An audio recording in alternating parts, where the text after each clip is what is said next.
Hello दोस्तों, मैं हूं पीयूष बर्नवाल और आप देख रहे हैं पीयूष पीसीएस। अभी तक हम लोग पूर्व मध्यकाल में उत्तर भारत और दक्षिण भारत यानी पार्ट 2, पार्ट 1 और पार्ट 2 पढ़ चुके हैं। अब हम लोग देखते हैं सल्तनत काल में दिल्ली सल्तनत पार्ट 3। तो चलिए स्टार्ट करते हैं। निम्नलिखित में से वह दिल्ली का सुल्तान कौन था जिसकी मृत्यु चौगान पोलो खेलते वक्त हुई थी? तो पोलो खेलते वक्त किसकी मृत्यु हुई थी? तो कुतुबुद्दीन ऐबक की। किसकी मृत्यु हुई थी? कुतुबुद्दीन ऐबक की। कुव्वत उल इस्लाम मस्जिद का निर्माण किसके द्वारा किया गया था? तो कुतुबुद्दीन ऐबक के द्वारा किया गया था। किसके द्वारा किया गया था? कुव्वत उल इस्लाम मस्जिद का निर्माण कौन किया था? कुतुबुद्दीन ऐबक किया था। नेक्स्ट है, रजिया सुल्तान किसकी बेटी थी? तो इल्तुतमिश की बेटी थी। रजिया सुल्तान किसकी पुत्री थी? तो इल्तुतमिश की। किसकी पुत्री थी? तो इल्तुतमिश की। इनाम भूमि किसे दिया जाता था? तो विद्वान और धार्मिक व्यक्ति को। इनाम भूमि किसको दिया जाता था? तो विद्वान और धार्मिक व्यक्तियों को दिया जाता था। उत्तरी भारत की प्रथम मुस्लिम महिला शासक, दिल्ली पर राज करने वाली प्रथम महिला शासक थी। तो प्रथम महिला शासक कौन थी? जो महिला शासक थी और वो दिल्ली सल्तनत पर राज की, तो वो थी रजिया सुल्तान, इल्तुतमिश की बेटी। यात्री इब्न बतूता कहाँ से आया था? तो इब्न बतूता जो था वो मोरक्को से आया था, मोरक्को का निवासी था। भारत पर प्रथम तुर्क आक्रमण करने वाला कौन था? तो महमूद गजनवी। प्रथम तुर्क आक्रमण महमूद गजनवी। ध्यान दीजिएगा, इसमें तुर्क है। तुर्क आक्रमण महमूद गजनवी। नेक्स्ट है, कौन अपने को बुद्ध सिकन यानी मूर्ति भंजक कहता था? तो महमूद गजनवी खुद को मूर्ति भंजक यानी बुद्ध सिकन कहता था। कौन? महमूद गजनवी। महमूद गजनवी ने भारत में प्रथम आक्रमण किस राज्य के विरुद्ध किया? तो हिंदू शाही राज्य के विरुद्ध किया। किसके विरुद्ध किया? हिंदू शाही राज्य के विरुद्ध किया। इसे ब्राह्मण शाही भी कहा जाता है, इस राज्य को। नेक्स्ट है, हिंदू शाही राज्य किस राज्य की राजधानी थी? तो उद्भंडारपुर। उद्भंडारपुर जिसको कहते थे ओहिंद या वहिंद। तो हिंदू शाही राज्य की राजधानी क्या थी? उद्भांडपुर और ओहिंद वहिंद। नेक्स्ट है, हिंदू शाही राज्य का कौन सा शासक तुर्की से बार बार पराजित होने के कारण ग्लानिवश आत्मदाह कर लिया? तो जयपाल। हिंदू शाही का राज्य का तुर्की शासक जो था वो बार बार पराजित हो गया, तो उसे बहुत ग्लानि महसूस हुआ, जिसके कारण से वह आत्मदाह कर लिया, मतलब खुद से मृत्यु प्राप्त कर लिया। तो वो था कौन? जयपाल। नेक्स्ट है, महमूद गजनी किस वंश का शासक था? किस वंश का था? किस वंश का था? तो यामिनी वंश का था। गजनी जो था किस वंश का था? यामिनी वंश का था। महमूद गजनवी के साथ भारत आने वाले इतिहासकारों में कौन शामिल नहीं था? तो शाहनामा का फिरदौसी लेखक। ये थोड़ा सा मिसप्रिंट हो गया क्वेश्चन। नेक्स्ट है, महमूद गजनवी के आक्रमण के परिणाम स्वरूप कौन शहर फारसी संस्कृति का केंद्र बन गया? तो लाहौर। जब मोहम्मद गजनवी आक्रमण किया उसके बाद फारसी संस्कृति का विकास सबसे ज़्यादा कहाँ हो गया? लाहौर में हो गया, उससे केंद्र बन गया। नेक्स्ट है, किसने ढोल की तेज आवाज के साथ एक महिला का अपने पति की चिता के साथ स्वतः को जला देने के दृश्यों को भयानक चित्रण किया है? तो इब्न बतूता। किसने किया है? Ibn Battuta. यह तेज आवाज के साथ एक महिला का अपने पति की चिता के साथ स्वतः को जला देना के दृश्यों का भयानक चित्रण कौन किया है? इब्न बतूता किया है। भारत में मुस्लिम राज का संस्थापक माना जाता है मोहम्मद गोरी को। मुस्लिम राज्य का संस्थापक भारत में किसे माना जाता है? मोहम्मद गोरी को। भारत में गुलाम वंश का संस्थापक कौन था? तो कुतुबुद्दीन ऐबक। गुलाम वंश का संस्थापक कौन था? कुतुबुद्दीन ऐबक। नेक्स्ट है, निम्नांकित में से दिल्ली का पहला तुगलक सुल्तान कौन था? तो गयासुद्दीन तुगलक। दिल्ली का पहला तुगलक सुल्तान कौन था? तो गयासुद्दीन तुगलक। अल बरूनी किसके शासनकाल में इतिहासकार था? तो महमूद गजनवी के शासनकाल में अल बरूनी इतिहासकार था। कौन सा शासक दास यानी गुलाम राजवंश से संबंधित है? तो इल्तुतमिश। कौन संबंधित है? इल्तुतमिश गुलाम वंश से संबंधित है। अल बरूनी का पूरा नाम क्या था? तो अबू रेहान मोहम्मद। अल बरूनी का पूरा नाम क्या था? अबू रेहान मोहम्मद। नेक्स्ट देखते हैं, चलिए। 11वीं सदी के भारत का दर्पण किसे कहा जाता है? तो किताब उल हिंद को भारत का दर्पण कहा जाता है। 11वीं सदी का भारत का दर्पण किसे कहा जाता है? तो किताब उल हिंद को। वहिंद का युद्ध 1008 ईस्वी से 1009 ईस्वी में किनके बीच लड़ा गया? तो महमूद गजनवी और आनंद पाल के बीच लड़ा गया। Very very important. Mohammad Ghori के आक्रमणों को कौन सा परिणाम नहीं हुआ था? ये मिसप्रिंट हो जा रहा है क्वेश्चन, पता नहीं कैसे टाइप हो गया है। महमूद गौरी ने 1175 ईस्वी में भारत पर पहला आक्रमण किस राज्य के खिलाफ किया है? तो मुल्तान करमार्थी शासक जो था उसके खिलाफ किया है। नेक्स्ट देखते हैं, भारत का वह पहला शासक कौन था जिसने महमूद गौरी को पराजित किया? तो सोलंकी शासक भीम द्वितीय। महमूद गौरी को सबसे पहले पराजित करने वाला कौन था? तो भीम द्वितीय था। भीम द्वितीय वो सोलंकी का शासक था। मोहम्मद गौरी एवं पृथ्वीराज चौहान के बीच विवाद के मूल में था भटिंडा, यानी ताबर हिंदी पहले उसे कहते थे। तराइन का द्वितीय युद्ध ऐसा निर्णायक युद्ध समझना चाहिए जिसने भारत पर मुसलमानों की आधारभूत सफलता निश्चित कर दिया।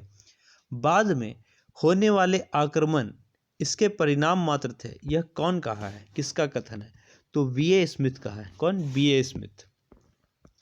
भारत में मुस्लिम राज्य का संस्थापक मोहम्मद गौरी को माना जाता है, परंतु भारत में स्वतंत्र मुस्लिम राज्य का संस्थापक किसे माना जाता है? तो कुतुबुद्दीन ऐबक। भारत में स्वतंत्र मुस्लिम राज्य का संस्थापक किसे माना जाता है? स्वतंत्र मुस्लिम राज्य का किसे माना जाता है? तो कुतुबुद्दीन ऐबक को। और मुस्लिम राज्य का संस्थापक किसे माना जाता है? तो मोहम्मद गौरी को माना जाता है। मुस्लिम राज्य का संस्थापक मोहम्मद गौरी। स्वतंत्र मुस्लिम राज्य का संस्थापक किसे? तो कुतुबुद्दीन ऐबक। नेक्स्ट है, अलाउद्दीन खिलजी के आक्रमण के समय देवगिरी का शासक कौन था? तो रामचंद्र देव। जब अलाउद्दीन खिलजी आक्रमण करता है देवगिरी पर तो उस समय रामचंद्र देव उस समय शासन वहां कर रहा होता है। दिल्ली काल में भू राजस्व का सर्वोत्तम ग्रामीण अधिकारी कौन था? तो चौधरी था। सल्तनत काल में भू राजस्व का सर्वोत्तम ग्रामीण अधिकारी कौन था? तो चौधरी।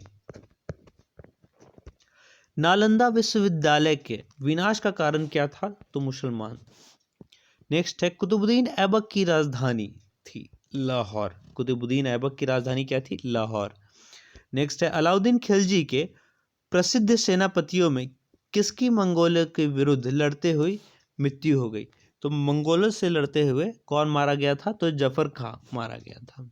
नेक्स्ट है, सल्तनत काल के सिक्के टंका, शशगनी एवं जीतल किन धातुओं के बने थे? तो जो टंका था वो चांदी का था, शशगनी जीतल चांदी तांबा का था। नेक्स्ट है, अलाउद्दीन खिलजी के सेना अध्यक्षों में से कौन सा तुगलक वंश का प्रथम सुल्तान बना? तो गाजी मलिक ही प्रथम सुल्तान बना तुगलक वंश का। नेक्स्ट है, तौल की सबसे छोटी इकाई किन है? क्या है? क्या होगा यहाँ? क्या है? तो होगा रत्ती, यानी रत्तिका। संस्कृत सबसे रत्तिका से ये निकला है, जो बोलते हैं रत्ती भर भी नहीं दूंगा, वही है। प्रसिद्ध कवि अमीर खुसरो दरबार में रहे, किसके दरबार में रहे? तो अलाउद्दीन खिलजी के दरबार में रहे। कौन रहे? अलाउद्दीन खिलजी के दरबार में कौन रहे? अमीर खुसरो। और ये क्या थे? कवि थे। नेक्स्ट है, किसे कुरान का पाठ करने वाला भी कहा जाता है? तो कुतुबुद्दीन ऐबक को क्या कहा जाता है? कुरान खा। किस सल्तनत कालीन शासक को मिन्हाज ने हातिम ताई द्वितीय की संज्ञा दी? तो कुतुबुद्दीन ऐबक को हातिम ताई द्वितीय का संज्ञा दिया। और किस सल्तनत कालीन शासक को मिन्हाज ने हातिम ताई द्वितीय की संज्ञा दी? तो कुतुबुद्दीन ऐबक को। कौन अपने ईश्वर का अभिशाप कहता था? चंगेज खां। ईश्वर का अभिशाप चंगेज खां, अपने आप को वह कहता था। ये गलत क्वेश्चन है। नेक्स्ट है, राज दरबार में बलबन का सर्व प्रमुख प्रतिद्वंदी था इमामुद्दीन रेहान। नेक्स्ट है, किसने चहलगानी यानी 40 दल का पूर्णतः सफाया कर दिया? तो बलबन था। किसने सफाया कर दिया चहलगानी को? बलबन ने। बलबन ने अपने पुत्र को कुलीन साबित करने के लिए शाहनामा में वर्णित किस प्रसिद्ध तुर्की योद्धा वंशज होने का दावा किया? तो अफरसियाब। दक्षिण पर भारत मुस्लिम आक्रमण देवगिरी के यादव शासक रामचंद्र पर किया गया आक्रमण किसके समय में हुआ? तो जलालुद्दीन फिरोज खिलजी के समय हुआ।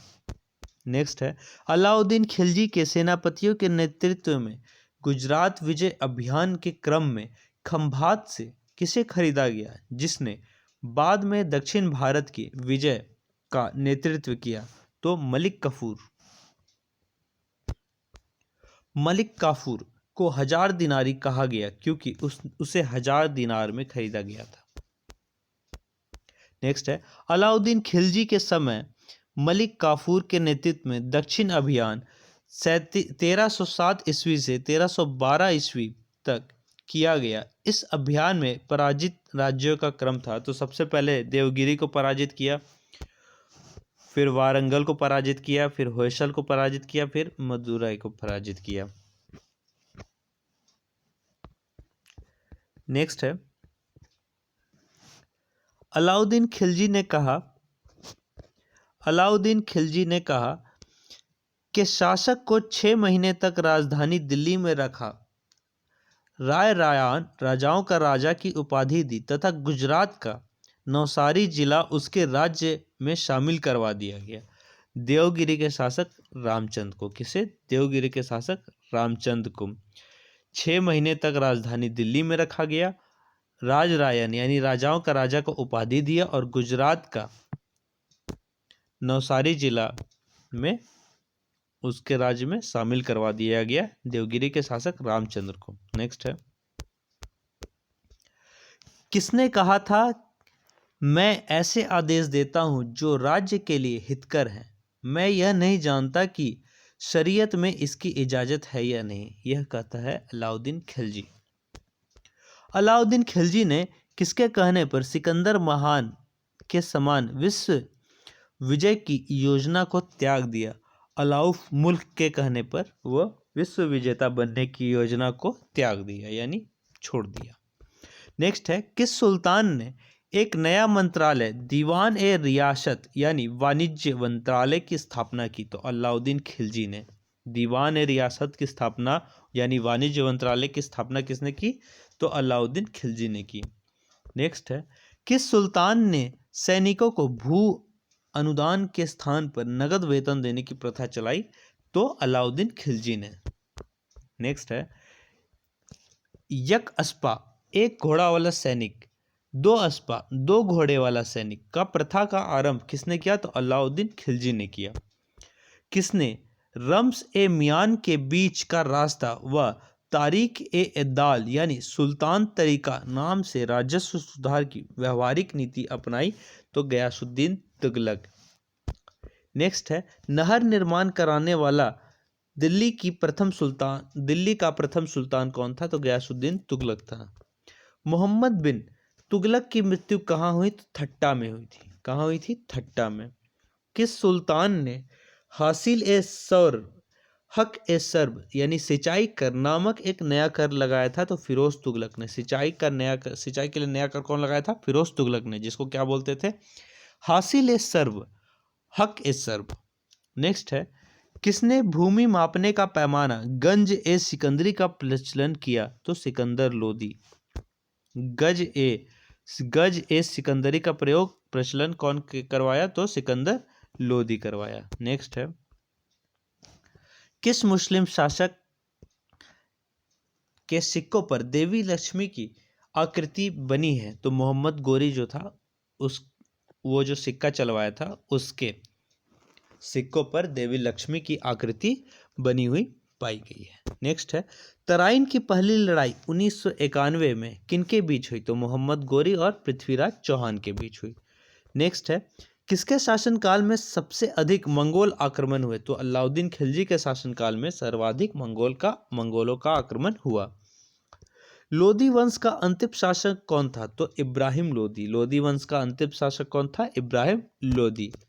13वीं सदी में सेना का सर्वोच्च अधिकारी था कौन था? खान था। 13वीं सदी में सेना का सर्वोच्च अधिकारी को क्या बोलते थे? खान बोलते थे। नेक्स्ट है, पंजाब के हिंदू शाही राजवंश को किसने स्थापित किया? तो कल्लरों ने स्थापित किया। कल्लर ने स्थापित किया। किसने किया? कल्लर ने। किसने? कल्लर ने। पंजाब का हिंदू शाही राजवंश। नेक्स्ट है, राज्य संबंधों में उलेमा के दखल का विरोध किस सुल्तान ने किया? तो उलेमाओं के दखल का विरोध किस सुल्तान ने किया है? अलाउद्दीन खिलजी ने किया है। किसने किया है? अलाउद्दीन खिलजी ने किया है। नेक्स्ट देखते हैं, किसका आक्रमण भारत पर किया गया द्वितीय तुर्क आक्रमण था? यानी भारत पर द्वितीय तुर्क आक्रमण करने वाला कौन था? मोहम्मद गोरी था। नेक्स्ट है, मोहम्मद गोरी किस वंश का था? तो संसवनी का था। मोहम्मद गोरी किस वंश का था? तो संसवनी का था। संसवनी। नेक्स्ट है, मोहम्मद गोरी के किस सेनापति ने बिहार विजय 1202 से 1203, बंगाल विजय 1204 से 1205 एवं असम आक्रमण 1206 किया? तो इख्तियारुद्दीन मोहम्मद बिन बख्तियार खिलजी। कुल मिलाकर बख्तियार खिलजी ने किया। नेक्स्ट है, तैमूर के आक्रमण के बाद भारत में किस वंश का राज स्थापित हुआ? तो तैमूर के आक्रमण के बाद सैयद वंश आया। नेक्स्ट है, किस सुल्तान ने फलों की गुणवत्ता सुधारने के लिए उपाय किए? तो फिरोज तुगलक। फ से फल, फ से फिरोज। नेक्स्ट है, भारत में मोहम्मद गोरी ने किसको अख्ता प्रदान किया? तो अख्ता किसको, प्रथम अख्ता किसको प्रदान हुआ? तो कुतुबुद्दीन ऐबक को। मोहम्मद गोरी दिया है प्रथम अख्ता कुतुबुद्दीन ऐबक को। नेक्स्ट है, किस सुल्तान के काल में खालिशा भूमि अधिक पैमाने पर विकसित हुई? तो अलाउद्दीन खिलजी के शासनकाल में खालिशा भूमि अधिक पैमाने पर विकसित हुआ। नेक्स्ट है, किसने एक तरफ संस्कृत मुद्रा लेख के साथ चांदी के सिक्के निर्गत किए? तो महमूद गजनवी। मतलब कि संस्कृत का मुद्रा लेख लिखाया और चांदी का सिक्का भी चलवाया। वो कौन था? मोहम्मद गजनवी। नेक्स्ट है, जवाबित थे राज्य कानून। जवाबित क्या था? राज्य कानून। तैमूर लंग ने किस वर्ष में भारत पर आक्रमण किया? तो 1398 ईस्वी में। तैमूर लंग ने भारत पर कब आक्रमण किया? तो 1398 ईस्वी में। नेक्स्ट है, दिल्ली के किस मुस्लिम शासक के निधन पर इतिहासकार बदायूं ने राजा को अपनी प्रजा से तथा प्रजा को अपने राजा से मुक्ति मिली?